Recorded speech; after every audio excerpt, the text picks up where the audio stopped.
know about Keladi Chennamma. Okay, she is the daughter-in-law of Shivappa Nayaka, and she is the foremost woman warrior and a patriot. Okay, and during her period of 25 years, she tried to stop, that means advance of the Mughal army. Okay, and it is also said that even today she is been remembered for her act. That means she provided shelter to Raja Ram Chhatrapati, the son of Shivaji. Okay, this act of providing shelter to Rajaram has been remembered even in the history of Karnataka today. Okay, so she provided a shelter, but Aurangzeb attacked Keladi later on, and she fought the war without defeating, and battle with the Mughals ended in a treaty.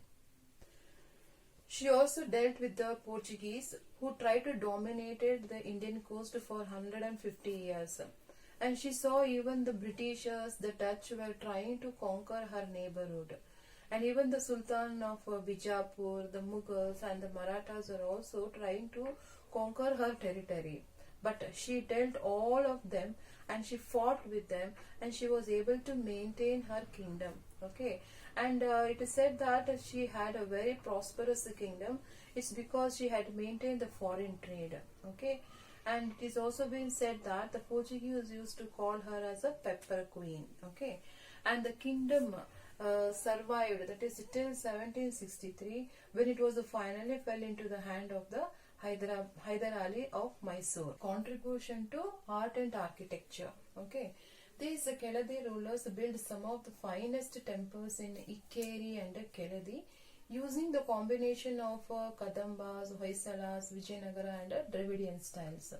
And the most notable temples of this period were Rameshwara temple, Veerabhadreshwara temple and Agoreshwara temple. And these temples, they set an example to their creative achievement of Keladi.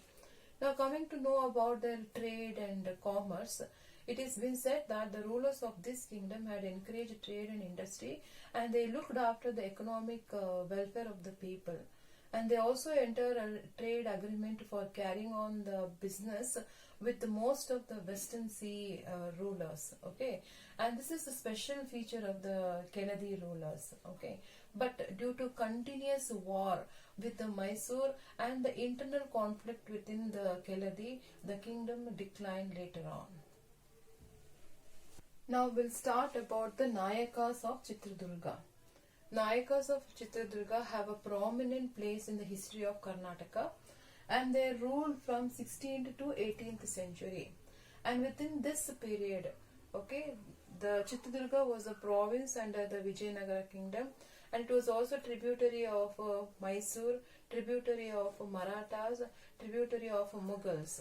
Okay, so it has been said that within this period of 16th to 18th century, there were around that means 13 Nayakas ruled. Okay, 13 Nayakas ruled this province for about 211 years. And the noted rulers of the Nayakas in the Chitradurga were, okay, firstly it was Matti Timmanna Nayaka. Matti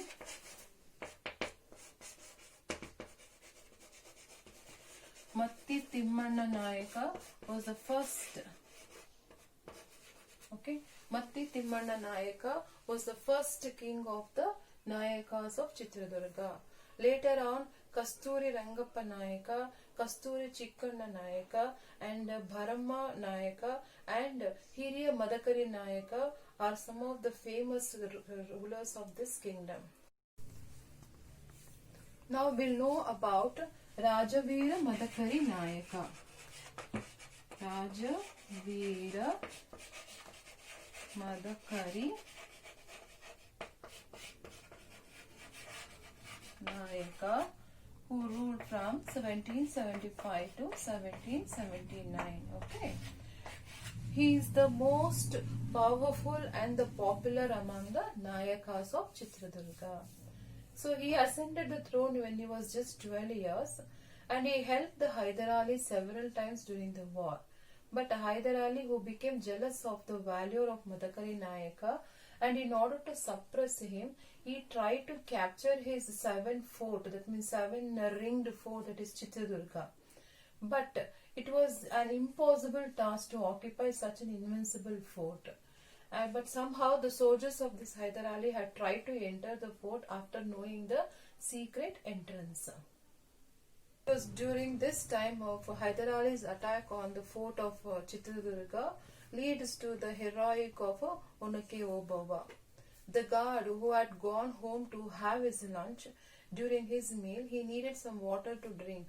So his wife Obawa went to collect the water in a pot from the pond which was near the hole in the rock. Okay, halfway up the hill she noticed that army were trying to enter the fort through the hole. So she used her onake, that is pestle, okay, a wooden long stick which is meant for pounding the paddy grains.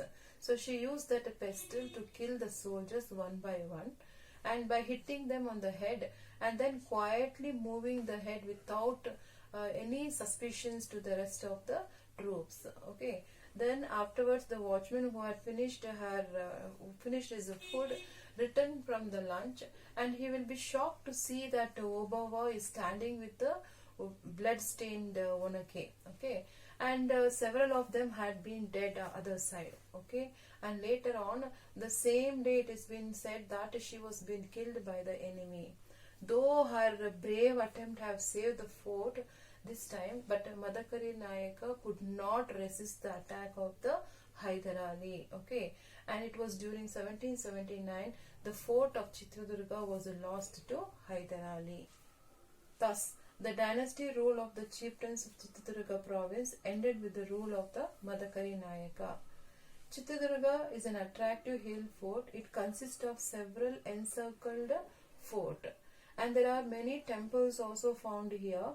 And the Nayakas of Chitradurga had built many important temples, tanks, and the noted tanks are Bharamasagara and Bhimasagara. Okay, these are the two tanks that they have contributed, and thus the Nayakas of Chitradurga are known for their bravery and valor.